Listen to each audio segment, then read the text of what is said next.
ہم اگر جو نام لیں احمد رضا کا۔ کہتے ہیں کہ مجھے جاننا ہے کہ امام کے پیچھے نماز پڑھتے ہوئے 4 یا 3 رکعات میں قاعدہ اولیٰ میں درود دعا پڑھنے سے کہ سجدہ سہو واجب ہوتا ہے یا نہیں۔ اصل میں امام صاحب کے پیچھے نماز پڑھتے ہوئے قاعدہ اولیٰ میں درود شریف کے بعد جو ہے وہ یعنی تشہد کے بعد قاعدہ اولیٰ میں درود شریف جو ہے وہ نہیں پڑھا جاتا، بلکہ امام کا تنہا نمازی کو بھی فرض میں قاعدہ اولیٰ کے اندر 4 رکعت والی نماز کے اندر 2 رکعت پہ جب بیٹھ کے اتحیات پڑھتے ہیں تو اس میں درود پاک نہیں پڑھا جاتا۔ تو اسی طرح امام کے پیچھے بھی جو ہے نا وہ درود پاک نہیں پڑھا جائے گا۔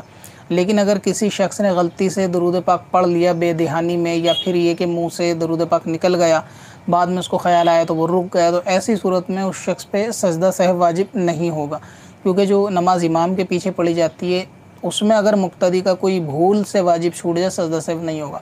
البتہ اگر کسی نے جان بوجھ کر پڑھا، یعنی یہ کہ اسے معلوم ہے کہ درود پاک نہیں پڑھنا چاہیے لیکن پھر بھی اس نے امام کے پیچھے اتحیات کے اندر جان بوجھ کے پڑھا، تو اس کو نماز جو ہے نا وہ دہرانی ہوگی۔ اور بعض حضرات اس مسئلے سے نا غافل ہوتے ہیں، وہ یہ سمجھتے ہیں کہ امام کے پیچھے سجدہ سہو نہیں ہوتا، نماز ہو جاتی ہے، تو وہ کیول اس صورت میں ہوتی ہے کہ جہاں کوئی واجب جان کے بندے نے ترک نہ کیا ہو اور بھول سے رہ جائے، تو وہاں امام کی نماز اس کو کور کر لیتی ہے کہ سجدہ سہو کی ضرورت نہیں ہوتی، کہ جو ہے نا مقتدی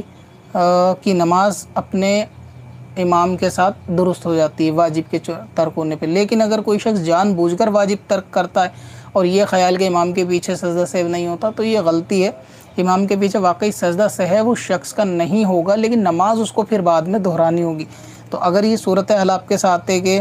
آپ نے لکھا نہیں ہے کہ معاملہ کیسا پیش آیا ہے، کہ اگر امام کے پیچھے قاعدہ اولیٰ کے اندر درود پاک پڑھا، دعا وغیرہ پڑھی اور یہ جان بوجھ کے ہے، تو پھر نماز کو جو ہے نا وہ دہرانا ہوگا۔